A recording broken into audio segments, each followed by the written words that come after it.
good weather here in Dallas. It's real? Yeah, it's all real. Do you know what this food has in common? All these foods? This is all brain food. Ooh. Yeah, so you got the walnuts. These are some red walnuts. You ever had those before? They taste the exact same, they're just more expensive. And then smoked salmon, you know, with the omega-3, some blueberries. It got some chocolate. Yeah, got some bark here. And this is just bread because we're breaking bread together.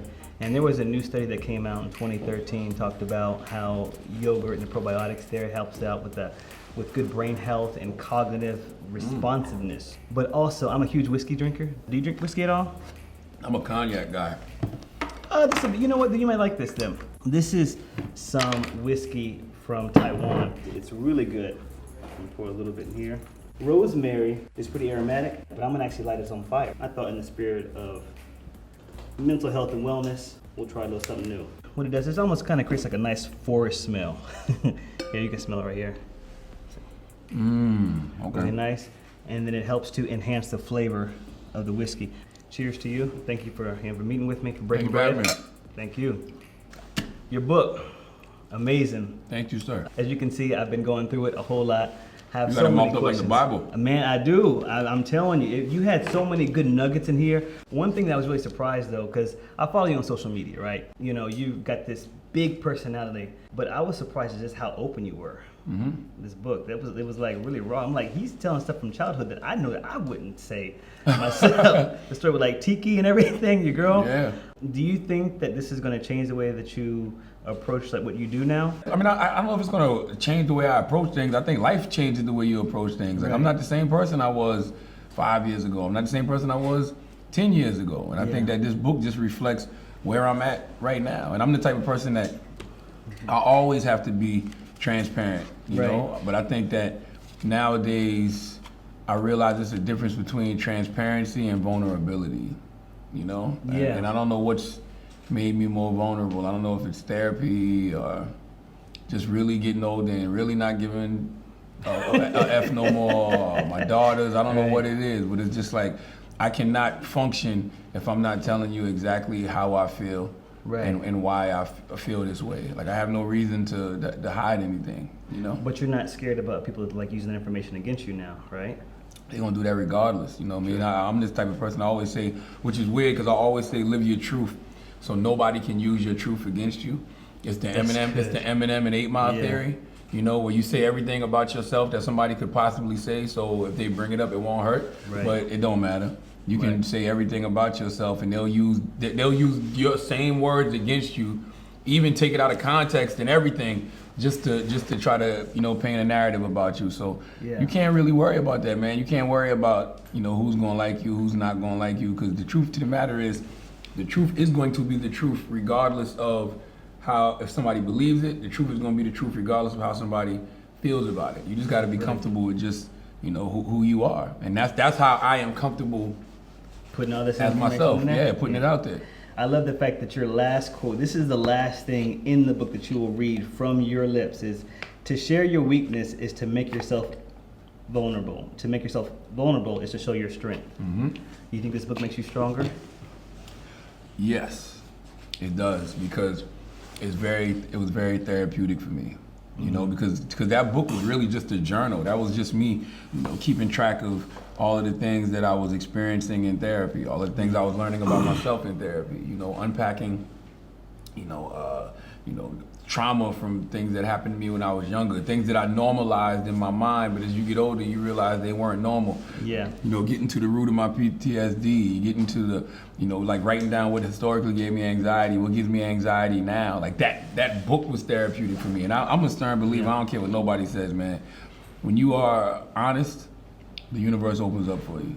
And I just think whenever you're standing on that foundation of honesty, that's the strongest foundation you can stand on. I mean, people may not understand it now. They may attack you with your own narrative now, but it's my narrative. Like, how can you really hurt me with something that I told you? I gave you this information. Like, nobody else, you didn't discover this. There was no secret safe that you opened up and it had all of these tapes. Nobody came forward and said, I told you these things. And I feel like that makes you strong. I want to push the conversation forward and talk a little bit about social like anxiety and like depression. Why do you think that stigma is so prevalent in our society? I think maybe nowadays you see some more people coming out and coming forward with that, but why do you think that stigma exists? The stigma of anxiety? And depression maybe. Because a lot of us think that we're in those states of mind because of the conditions that we're in. You know, it's like something that we've just grown to accept. You know, you black or brown in America, you know, more so black. You know, you're used to being oppressed. You're used to being marginalized. You're used to, you know, people treating you like you're inferior. So a lot of us kind of embrace the inferiority complex in a lot of ways. And, you know, we think that because of the conditions we're in, it's just something that comes with the hood. It's just something that comes with the ghetto. You know, you're supposed to be down. Like being happy is like a privilege. Yeah. You know, being happy is like a treat, so to speak. If you get a little slice of happiness, like, you know what I'm saying? Like you think about you think about even shows like Good Times, you know what I mean? Like they were poor and disenfranchised, so you watch that, you like, damn, that's what life is like, you know. You know. So I just think that sometimes you feel like you're supposed to be depressed because of the state of mind that you're in. So that's the stigma is when you realize that life isn't supposed to be this way, right? When you realize like you can transcend your circumstances, or you realize like the conditions that you're in aren't normal. That's when it starts to become a stigma, because, you know, like what Bishop T.D. Jakes said earlier today, when you can't unknow what you know. That's right. You know what I'm saying? So once you know life isn't supposed to be like that, but you're still holding on to it because you feel like you yourself can't get out of this situation. You yourself can't get out of this condition. You try to keep everybody else in the dark as well. What was that moment for you when you kind of realized that your life shouldn't be this way, or that there's a better or there's more fuller life out there for you? I've had a few of those moments, man. Cause I always had panic attacks, you know, growing up. You know, always had anxiety attacks growing up, but just never knew what it was. I just blamed it on my surroundings. You know what I mean? Like, okay, I'm out here selling crack. You know, I'm out here running these streets. I'm supposed to feel. But you would feel like paranoid a little bit, though, right? If you're doing those things, right? All the time. But it's just like, it could be like me smoking weed and driving to Burger King, and like I got two of my homeboys in the car. We don't even got no drugs or guns or nothing on, but I'm high. And I'm having a panic attack and not even realizing it's a panic attack. And I remember one time I was driving this red Honda, and the steering wheel needed steering fluid. So the steering wheel would shake all crazy. But I was high, and the steering wheel was like on my legs, so it was making my legs shake, and I was bugging, like, yo, one of y'all gotta drive? Yeah. Y'all don't drive, we going to jail, yada, yada, yada. I'm like bugging out, like literally having a super panic attack. So okay, so pause then. Was that the weed, or was that it was both? It was both. Okay. Because, you know, weed don't like, for me, especially sativa, heightens my anxiety. You know, it takes my anxiety through the roof. That's why self-medicating is never good. And I learned that last year in LA when I was like, okay, I'm gonna smoke a little weed, try to take the edge off my anxiety. The right kind. It's a big difference. I don't like none of it. I don't like indica. Sativa. I don't like indica. No, because indica make me think too much. Indigo will have you drank it? Two of my feelings. I'm like, what's everybody thinking about me right now? Like, I can't. No, I'm not with that. Okay. But it's like, yo, I've had plenty of those moments, man. I remember, you know, even in another situation in 2009 when I first got diagnosed with actual anxiety.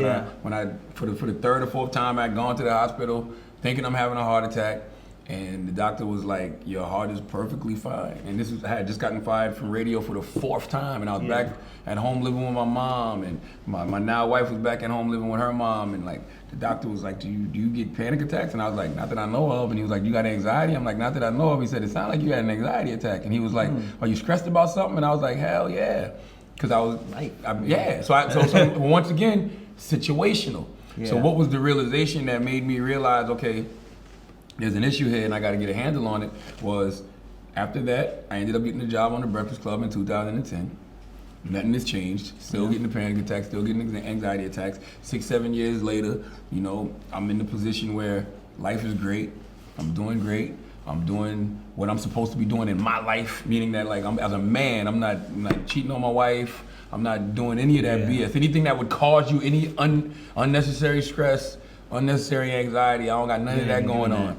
And I'm still laying in my house looking up at the ceiling You know, and when it rains hard and the wind's blowing, I'm thinking I'm in a cartoon and the house is gonna blow away and I'm just gonna be laying on my couch looking up at the sky. You thinking about a home invasion. You got sort of extreme parental paranoia. You thinking the worst could happen to your kids. Like all of these different things. And that's when I was like, yo, I gotta go to get a handle on my anxiety. And it's so crazy. What really made me start going to therapy was my wife telling me, yo, you need to go talk to somebody.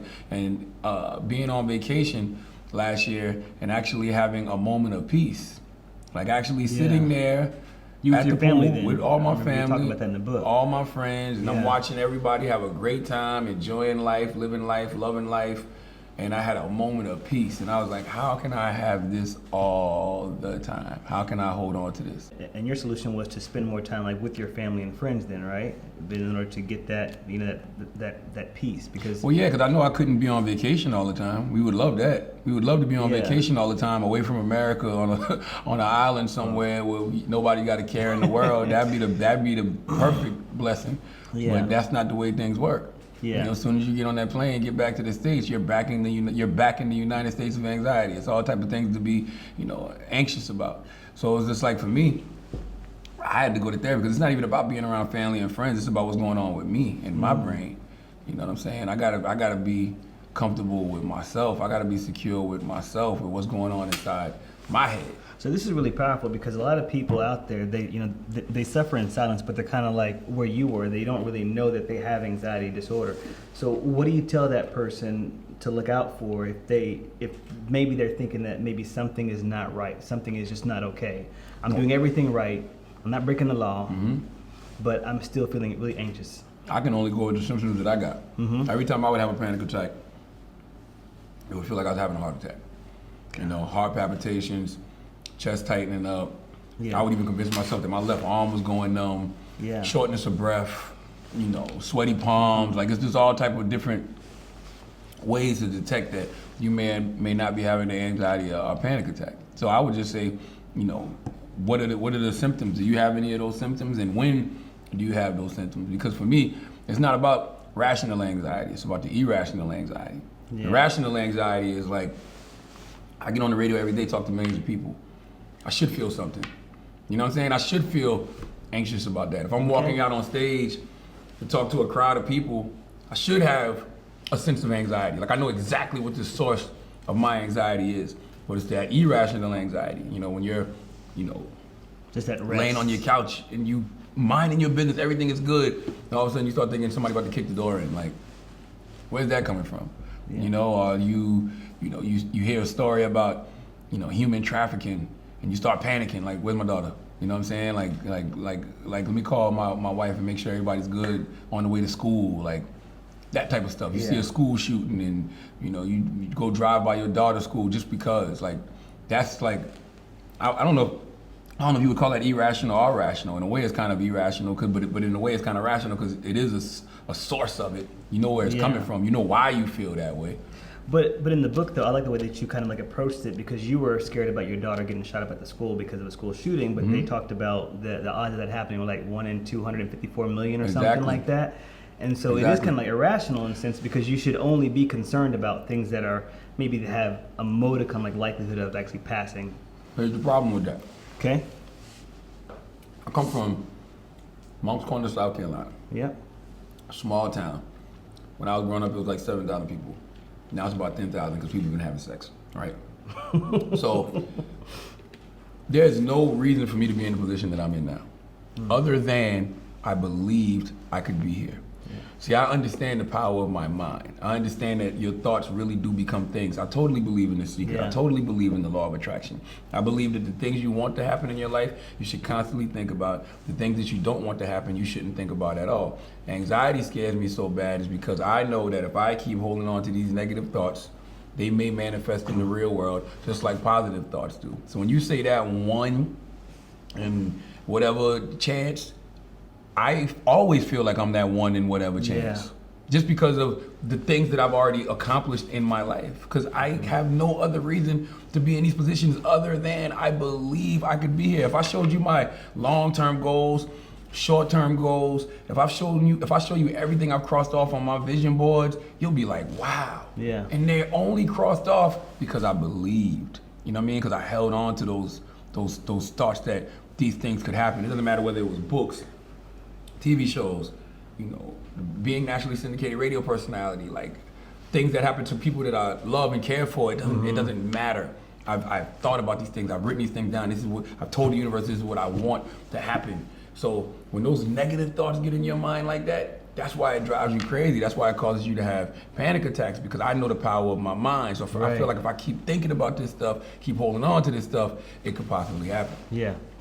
Dr. Ish in the book, Dr. Ish, yes. Ish in the book, you know, he said something that was really powerful, I thought, that your brain will believe whatever you tell it. And you said in your book that, you know, I scream success. Success come to me. Success is coming, you know, like this. And so is that how you have like conditioned your mind now? Yeah, I feel like I've always used anxiety as fuel. You know, it's always been, I've always used that fear as fuel. Because like I say in the book, you know, my homegirl Kay Fox gave me this acronym called for fear, and it was face everything and rise, or fear everything and run. I come from a place where I didn't have any choice but to face everything and rise. Because if I didn't, I would end up, like my father would say, in jail, dead, or broke sitting under the tree. And the reason I would have ended up in one of those three places is I would have never changed my lifestyle, because that's comfortable. You know what I'm saying? Like that's what would make me feel secure, make me feel safe. I got a whole tribe of people that I could have leaned on to be nothing. Yeah. You understand what I'm saying? Like I got a whole tribe of people that I could have just blended in with, kicked it with, sat under the tree, drank my liquor, smoked my weed, and all of us would have been just this one little, you know, tribe of losers. I decided to remove myself from that tribe. Part of the book, what I found was really fascinating is you talk about the element of change. Yes. You just mentioned like your old friends, and you've had an incredible glow up, and you're still doing that. I deal with a lot of people sometimes when they're like losing weight, and they'll come to me and they say, hey, you know what, my husband or my wife, they're upset because I'm losing weight, and they kind of hate on me, or they say that I've changed. Talk to me about the element of change. How do you change in front of people? We don't have no choice, right? Yeah. With the internet. But the problem with the internet is the internet doesn't allow you to change, but you just have to remember, like, who cares? You know what I'm saying? I posted this meme the other day. Let me see. When they can't touch who you become, they try to dig up who you used to be. Yeah, I saw that. Don't stop growing, stop listening. And that's really what you got to do, because even though you are growing and evolving in front of people, some people just will not acknowledge that growth and evolution. Or maybe they do, but they won't acknowledge it publicly. They'll see you growing and evolving and may hate who you are, and they'll be like, nah, he's a fraud. Look what he said 7 years ago to Little Mama. Like, what the hell that got to do with anything in 2018? So it's just like, your growth is your growth. Like nobody can stop you from growing. Nobody can stop you from evolving. Whether or not somebody acknowledges your growth or evolution, you're still going to grow and evolve. And that's why it's very important for you to understand who you are. Right. And not worry about, you know, the likability factor of everybody else, or thinking everybody else has to give you permission to be what you're becoming or have become. But did you ever second guess yourself though with that? Because these are like your friends that you grew up with. Your story about the 40-year-old rapper, that I was dying during that chapter, that part of it, because you know, it was really honest and raw about that he shouldn't be rapping anymore or this, you know, to find something else. But that's not easy to do whenever you grow up with these people. How do you do that? I'm talking about the people that you actually like ride or die with. And you know what? You actually made a really good quote. I want to find this quote because it was so good. The issue is not that you've changed, but that they have failed to evolve. Yeah. I mean, look, for me, it's still like, it still bothers me. It still hurts. Because these are my people. Like, this the week of Thanksgiving. Yeah. I usually be home. I usually go home on the 17th. I do my annual turkey drive the Saturday before Thanksgiving. Thanksgiving came a week early, so I did it this past Saturday. I usually go home for the week. I was happy I had work to do. I was happy I had to be in Houston on the 17th. I was happy I got to be in Dallas now. I'm happy I got to be in Dallas tomorrow. Go back to Jersey Tuesday. I'm gonna go to Mounts Corner Wednesday. Only got to be there 3-4 days. Wow. I'm fine with that. You know what I'm saying? Because it does hurt when you go home and you like got to be around these people that don't even like you no more. Because of your success. Because of your success. For no other reason. Yeah. Maybe I might have been too harsh in the book but I'm only telling my reality. If my reality is, my daddy was telling me if I don't change my lifestyle, I'm gonna end up in jail, dead, or broke under the tree. Yeah. And all of these people that we grew up with really did go to prison. Some of them really did end up dead. Some of them are really broke under the tree right now, like literally right now. I've seen it. You can't be mad at me for telling the truth.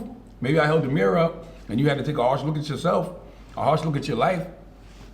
But that's not my fault, you know? And I love y'all. I still love them, you know what I mean? Would still do things for certain people if I had the opportunity, you know what I mean? Or if they needed something, but it's not easy at all. It's not easy to like go home and remember how much you used to love certain individuals, but you also got to just deal with who you are now and say to yourself like, I can't do that anymore. I can't just go out there and just kick it with y'all when y'all still out here doing the same things that we were doing 20 years ago. Yeah. The hell I look like standing by you when you still selling dope. You know what I'm saying? Like I'm not doing that to prove what? To prove that I'm real? Right. To prove that I'm still down? I don't care about that no more. So have you ever felt responsible though to actually pull somebody up and help them out? Yes, all the time. All the time. That's why I try to pay it forward so much in my community. You know, I try to pay it forward so much by like. That's a different community though. I'm talking about the one that you grew up in. Yeah, that's what I'm talking about. Like you know, like that's why I still do the book bag drives there. I still do I do a mentorship thing there every year. I do the turkey drives. I'm opening up businesses. You know what I mean? To hire people from the community to work in these establishments. So I do, and I think that talking to the younger generation is what is necessary. My peers, you know, pretty much washed. It's true, you know what I mean? So it's like I gotta talk to the kids, like I gotta talk to the babies, you know what I mean? I gotta inspire those other youngins from Monk's Corner, St. Stephen or Goose Creek or Somerville or surrounding areas to say, you know what? If he's doing something, I can do something too. Because I don't ever want people to say, I can do what he's doing. Like entertainment is a whole nother field. Like if I could discourage kids from, you know, getting in entertainment and athletics, I definitely would, you know what I mean? Because I just feel like there's so many other ways to be successful. And I feel like success is subjective, you know? Like they may look at me and think that I'm successful, but that's only because America equates success with celebrity all the goddamn time, and I don't know why. I really don't know why America does that, but it's so many different ways to be successful. There's a dude in Dallas right now, you know, making a decent amount of money a year, and he got a nice little crib, and he got a car, and his family's good, and he's happy. That's what success is. So that's what I'm just encouraging. I'm just encouraging kids from my community to, you know, do what it is that makes them happy, and that is success. I want to talk about social media now and the role it plays within social anxiety. Do you find yourself having like a new balance now with what you post and put out there based off of your own experiences and going public with mental health? And then no. I mean, because I've always been the perfect balance of ratchetness and righteousness. You know what I'm saying? I like Kodak Black. Yeah. And 21 Savage, just as much as I like Bishop T.D. Jakes and Stephen Furtick. Yeah. Like, I don't care. Like people, my page probably does look bipolar to some people because one minute I might have a meme saying something wild and funny, the next it might be about God. That is my life. That's the yin and the yang of my existence. And you seem like you are in like this good space. How do we get to that space too? How do you balance? Oh, I'm not in a good space because of social media. Well, you sound like it. You sound like you're just okay. I hate social media. How do you do the balance then? Because social media has done everything. It's helped you to sell your book. It's helped you to get on the radio. It's helped you to bring up bigger deals. So how do you separate like your personal life and having this, you know? Well, that's the output. Okay. Like I'm only responsible for what I put out on social media. So that's when you'll get, go check out this Bishop T.D. Jakes sermon. Yeah. But also, you check out this new City Girls album. Like that's me. Like I go from Lil Wayne to Wayne W. Dyer. Like that's who I am. But it's the input. Like that's what is affecting us on social media. It's not what we're necessarily putting out there. It's the people. It's me tweeting out, "Thank you God for blessing me with another day of life," and somebody tweeting me back, "I can't wait until I don't have to see this tweet anymore from you," meaning that they hope I die. Yeah, that's the input. You know what I mean? That's people volunteering, you know, opinions all the time about us that we're not even asking for. Right. You know what I mean? That's people waking up every day with their negative energy and putting that negative energy on you. There's really nothing you can do about that. You know what I'm saying? The only thing you can do is try to develop thick skin and not care. But you're lying to yourself if you say to yourself that you don't care, because sometimes you do care. Like sometimes it's gonna be at least one thing that is said that pisses you off. Sometimes this thing said to people that piss me off that don't got nothing to do with me. I saw Vanessa Simmons post a picture of her and Angela and their family, and they smiling and laughing. And somebody tweeted her like, "Why are y'all so happy? You just lost your baby's father. Your sister just lost her baby's father. Y'all should be grieving. Y'all should be mourning." Who are you to tell these people they should still be grieving and still be mourning? How do you know they're not grieving and mourning? Because they posted one picture with them and their family smiling. That's the audacity and the sense of entitlement that some of these people have on social media. And it's like we're sharing spaces with people that we should not be sharing spaces with. And it's kind of like that's just what you have to accept if you choose to be in these spaces. Because I tell people all the time, if you truly did not give a damn what people think, you delete all your social media pages. And so you kind of still do. We all do. That's the only reason we got them. Yeah, but some people do have them for like business because they pay the bills. So how do you find balance? How do you turn off all that noise? How do you just back away and say, you know what? Not today. My therapist, I had this conversation with my therapist, and my therapist was like, "Can't you just turn your phone off? Right? Can't you just put your phone away?" And I'm like, "This is what I pay you $150 an hour for, to tell me to just put my phone away?" But I love that story. she's right. Yeah. You know, when I'm home on the weekend, put it away. Go put it in the room. Like my wife is here, my kids are here. Nobody really has to get in touch with me. And if they do, I'm sure it ain't nothing like super pressing. And if it is an emergency, it'll get to me in some way, shape, or form, you know? And then sometimes when you do that, you still get caught up in the BS. I've been laying on my couch, phone up, minding my business, and all of a sudden my wife starts getting a bunch of calls or texts, or the house phone is ringing, which is weird because not even many people have my house number. And they're like, "Yo, man, he good?" I'm like, "What you mean am I good? Yo, just saw a story and Birdman sent people to your house and got you shot." I'm like, what are y'all talking about? Like, that was a real story. Like, that really happened. So it's just like, you can't avoid it. You know, like a lot of this stuff you just can't avoid. So you just got to do what you can. And like it really is just as simple as just putting your phone away. And then what do you say to yourself whenever it's back from Monday to Friday and you have to check your phone? That's when you just need a lot of prayer. Yeah. That's when you just got to make sure you got your therapy session on deck. You know what I'm saying? That's when you make sure that when that negative energy comes into you, you push it right out immediately. That's why I'm so happy that I have microphones, because I can go on there and talk. I can go on there and vent. Sometimes it's just about getting it out. You know, my biggest thing is like trying not to feed the trolls, so to speak. You know what I mean? Because it don't matter. That's what I'm saying. Like, somebody can say something negative about you, and it's a total lie. You can reply to them with absolute facts, and they don't care. Yeah. They don't care. The people that's watching on the outside, they don't care. They just gonna chime in and say, because they believe what they want to believe. Nobody cares about the truth, and the lies more entertaining. So it's just like, you got to ask yourself, why does it matter so much to you at the end of the day? That's what we all got to get to the root of. You know what I'm saying? When we really realize like that it really don't matter. Yeah. When we really can grasp that concept, we'll all be in a better place. You talked a lot about therapy. I want to know, first off, should everyone get therapy? And you said something really interesting in the book about the role of church in therapy, and I've got my own opinion about that too. But first off, should everyone get therapy? I think so. Everybody? The same way everybody should be exercising 2-3 times a day. Love it. Agreed. Everybody should be going to therapy at least once a week. Agree with that. 100%. Like, your brain is a muscle. Yeah. You know, like, why do we spend so much time? You got all of this brain food right here. Do people even know what brain foods are? Like, think about that seriously. Do people even know walnuts and, blueberries and dark chocolate and salmon? Like, do they know? Yeah. That that's brain food? Do they know? I don't know if they even do, but you know. So you're paying attention to what goes into not only your body, but how it affects your brain. Like, you look around society, they put so much emphasis on physical health and physical well-being. And I don't even know what gluten is for it to be free. I'm serious. I have no idea, but they put an emphasis on it. You know, so why aren't we doing the same thing when it comes to our minds. So I think Yeah. everybody should be in therapy.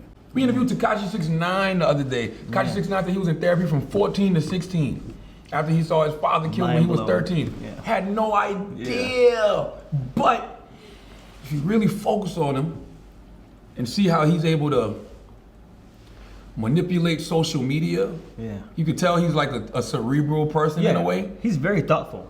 That comes from therapy. He's very thoughtful. Therapy makes you more thoughtful. I don't care what nobody says. Therapy makes you more thoughtful. I've never paused so much in my life when people ask me a question nowadays.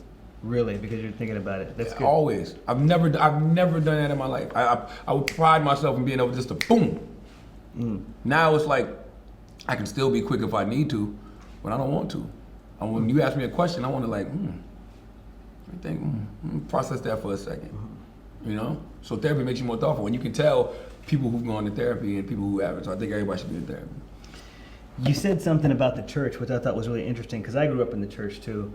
Father was a minister, and I had depression my entire life. And one of the things they would always tell me, well, just go up there and go and just pray over it, baby. And, you know, and I always felt that I wasn't strong enough because of that, because I felt that something was wrong with me. And it wasn't until later on in life. In fact, it was just last year when I got this DNA test. And the DNA test showed that I'm at high levels of like depression. And it was so weird that just me spitting into this little vial could actually tell me that. And so I went back to my dad and I said, Dad, look at this. I knew I wasn't crazy. I knew there was something else going on. What do you think, if you think maybe that the role of the church is necessarily not in therapy, what is the role of the church? Because I felt that was one way that I could have benefited a lot more had I known where to kind of place the church. Well, I love church. You know, I love any spiritual, foundation that you can stand on. You know, I grew up a Jehovah's Witness. My grandmother was a Baptist. My father was a witness till he got this fellowship, and he started studying Islam. So I've gone from the mosque to Kingdom Hall Church. Like I love it all.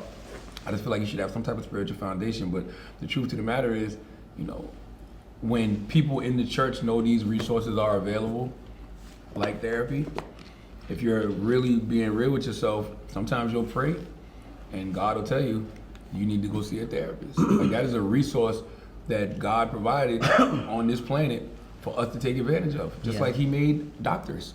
You know what I'm saying? Like if you break your arm right now, you can't go to the altar and say, hey, could you pray my arm? Pray it snaps back in place. Like you can't do that. So it should be the same way with therapy. Like, like look, we love you. You got all, because you need all of it, by the way. You need therapy, you need your spiritual advisors and your spiritual leaders, you need your tribe, which is your family and your friends. You need all of that. Like when they say it takes a village, to me, that's part of the village.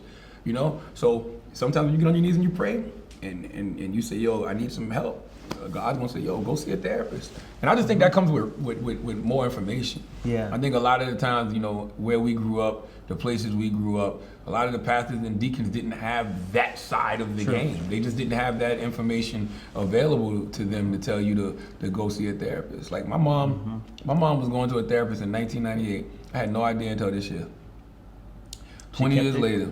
Wow. And then that's when I started going and was talking to her about anxiety, and then she starts talking to me about my grandma, who I always knew. My grandma was the most paranoid person in the world. But I didn't know what that was back then. I honestly thought she was just a pessimistic, paranoid person who I actually wanted to remove myself from sometimes just because she was, to me, so pessimistic and I felt like it was just so negative, but she was taking real live nerve pills, you know what I mean, to calm her nerves. She had been in a tornado back in the day and like it shook her up, and so whenever it would rain real hard, it would shake her up, and she just was always that type of person. She was the type of person to tell me like, stop hanging over there, I had a dream you got shot and killed. I should be on the phone like, oh, they listening, I can't talk, and would hang up. Oh, they in the woods, you want the people in the woods to come get me? Like she was like that.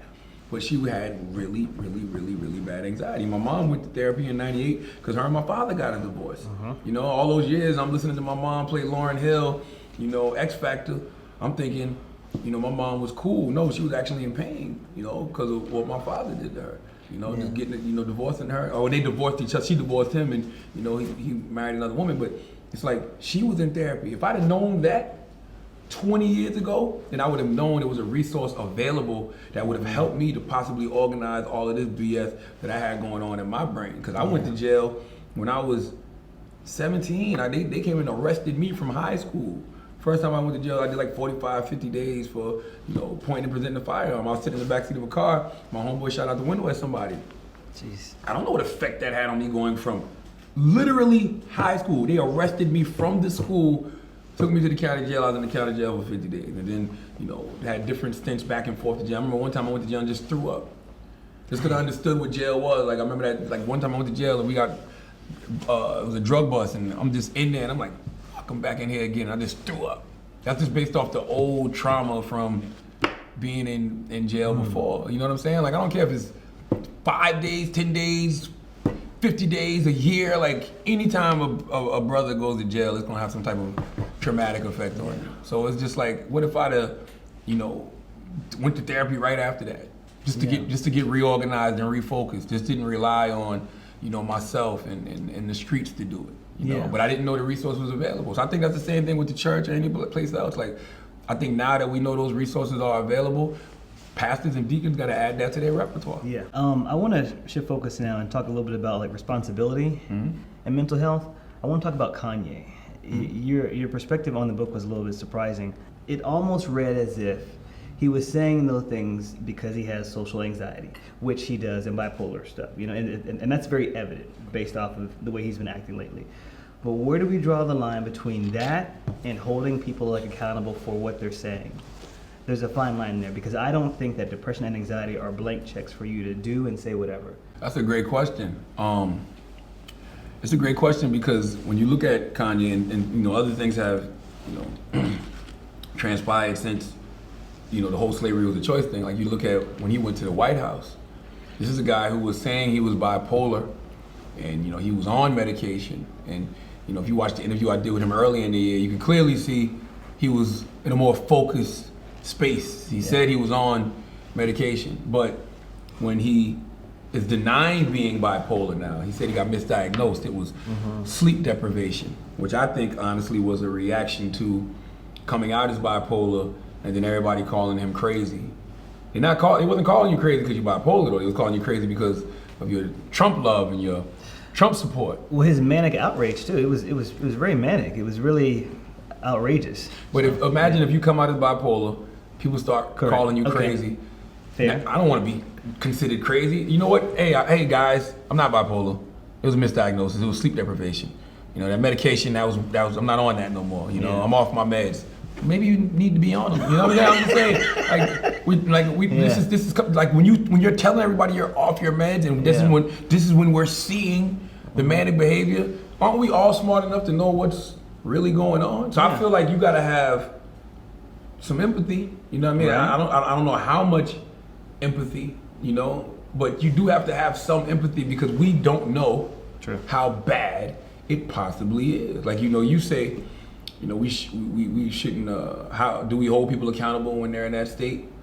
I'm saying just for certain things. We have to be able to separate the fact that he is clearly acting out, or this person is clearly acting out in anger, and they're lashing out and they're being mean to you, right? Mm-hmm. That can't always be the excuse for that behavior. How do we distinguish between the two? How do we hold people accountable for for what they do? And it's not just because Kanye.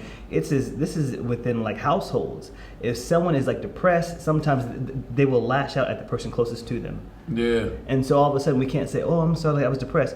Yeah, but that's tricky, man. I don't know if there is a but though, because we know what the problem is. Like, we know that this person has an issue, so we either gonna.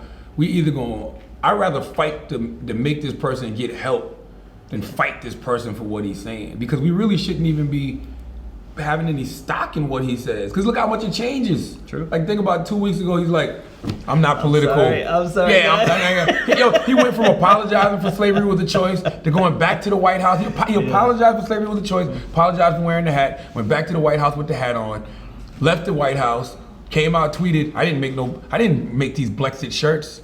That's a lie. I'm tired of being used. I don't want to focus on politics no more. I want to be creative. Like, why are we paying attention to that? Why are we putting stock into that? Yeah. Only thing we should be thinking about is, all right, man, somebody try to get this brother some help. Yeah. Like that's it. Like all that. Like I hate to see the headlines about Donald Trump. Kanye West said this about Donald Trump. Kanye West says this about politics.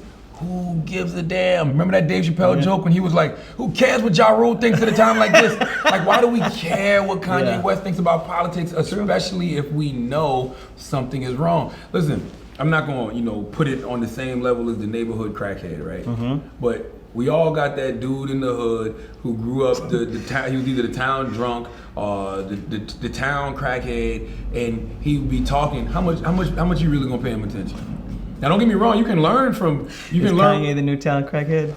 Nah, I'm not gonna go that far. I don't want to put mental illness in that light. You know what I'm saying? But I just do feel like we know something is wrong. Absolutely. So the only thing we should be focusing on is getting that brother help. So that's the only thing I can really hold them accountable on. Is like, yo, stop playing. Moving this forward, then how do you get somebody help that they don't really realize it? If they don't realize it, that's the tough because thing. That's something that I get like emails about. How do I let someone know that I've noticed a change in their mood and their behavior? How do we confront people about mental health and wellness without them getting offended, or in order to push them into like a better spot? I think we should start taking people to secret therapy sessions. What does that mean? Like, yo, I want you to meet somebody. You know what I'm saying? Like, let's go meet this person. Who? Just somebody I think can help us. You know what I'm saying? Because truth be told, sometimes you got to use, how people feel about you on them. Like, don't tell me you love me if you're not willing to let me help you, and you're not willing to trust me when I say, like, you know what, this is something that could benefit you and make you a better person. Because, like, I tell people all the time, like, sometimes people see things in you that you don't see in yourself. That goes with negative stuff and positive stuff. Like, how many hidden talents do we have, or somebody's coming to you in your life and said, yo, you know what, you'd be really good at this, and you was like, I never thought about that, and then you did it, and you're like, oh, I am good at this. I think we got to do that sometimes. Like, we just got to grab our people by the hand and say, yo, let's go sit with the therapist real quick, man. You know what I mean? I don't even say therapist, let's go sit with somebody real quick. Yeah. Then you sit and you have that conversation, and you're like, oh, wow. Yeah. Because I think a lot of things that we think are normal aren't normal. Like, think Absolutely. About, like, we normalize a lot of stuff. It's bad. Until you either step outside of it and can look at it from the outside in, or you sit down from somebody who sees it. You sit down with somebody who sees it from a different perspective than you, and they put your life and your situation in a whole new perspective. But it's very hard to do any of that until somebody at least acknowledges something may not be right. But they may have to sit with that therapist or that professional to realize something's not right. Okay, I like that approach. I've never heard that before. Sometimes you got to use your love, use the love somebody has for you to help them. I like that. I really like that. I know we're almost out of time, but I want to have like 2 more questions for you. Do it. What does your current fitness and wellness routine look like when it comes to your own like health? I know that food is a huge factor in like how we feel. You talk about that in the book about self-medicating with food, and that's what you should not be doing. So what do you do to make yourself feel good? Rough time of year, man. Oh yeah. We know it's a rough time of year because it's the holiday. Yeah. You feel like having a libation or two. I love French fries. You know what I'm saying? It's like my mindset is like, I might as well eat the fries and eat all this Thanksgiving stuff on Thursday anyway. You know what I mean? So, but for the most part, I try to keep it simple. I do a protein shake in the morning. I don't really have big breakfast, so I do like a protein shake. I might do like 3 egg whites. For lunch, I do like a salad, with some protein. And then dinner, I do protein and vegetables. I try to keep it simple. My problem is the snacking. Go grab the trail mix with the M&Ms and the chocolate in it, or the peanut M&Ms. You know what I mean? The Welch's fruit snacks. Like that's my problem, and especially when you're traveling a lot. Like I've been on the road all October, most of November. So it's like when you're on the road and you're in those airports, like it's not really good stuff. You know what I'm saying? So you're grabbing a lot of those snacks and things, but you just got to make sure you go to the gym. Yeah. Like it's just that simple. What does that look like for you? Do you do something every day, or? I try to do 3 or 4 times a week. I try to do, when I go, I do 30 minutes of cardio, and then I'm a weight guy. So I just, pick a certain body part I want to focus on, a certain area I want to focus on my body, and I do that. But I mean, like right now, I got my gym clothes in the bag at the hotel. As soon as I get a break, I'm going to hit the gym. You know, that's just, you got to. Yeah. You know, that's what you call balance. Yeah. You know, and I try to have more of the good stuff than the bad stuff, but like I said, it's a rough season. So you just gotta have a lot of balance. You come January, you know, the new year, new me, gonna be Everybody with does extra it. 30 pounds. Yeah. But how does that help you to feel better too, like in your mind? Oh, does that help with the anxiety? 100%. Like if I don't feel right if I don't go exercise. So if I'm like, if I get really wound up, and you know, that's like actually like the thing I do. I'll go do some push-ups. You know, I'll go right to the gym, turn my music on, bang it out. That just helps to keep me centered. It helps to keep me calm, and it releases all those endorphins and everything in your body that it just does naturally. Yeah. Make you feel good. So that's, you got, like, I don't understand how people don't exercise. Yeah. I say that all the time. Yeah. I be looking at people like, why You don't would you? feel so much better. Yeah, if you just exercise, my brother. Yeah. Like, why? Why your Yeah. ankles look like that? You know what I'm saying? Like, why your ankles look like the Apollo log? Like, why? Like, you don't gotta be that way. You know? So it's just like, I look at people and wonder. And then now it's just like with the physical, and then you got the mental with the therapy, and I've always got the spiritual, because I got every great pastor in the world on deck, from John Gray to Stephen Furtick, who's from my hometown, Moncks Corner, South Carolina, Carl Lynch. Like, they stay on me. So it's just like, I've never felt more balanced in my life. Yeah. Never. I love that. So, food, fitness, and faith. Food, fitness, faith. Trifecta. Absolutely. So what's next for you, man? And congrats on this book. I actually really enjoyed reading it. There are so many wonderful nuggets in here that I've actually flagged. Good quotes to come back to. Can we expect something else like this in the near future? Another one? I'm gonna be honest with you, I didn't mean to write that one.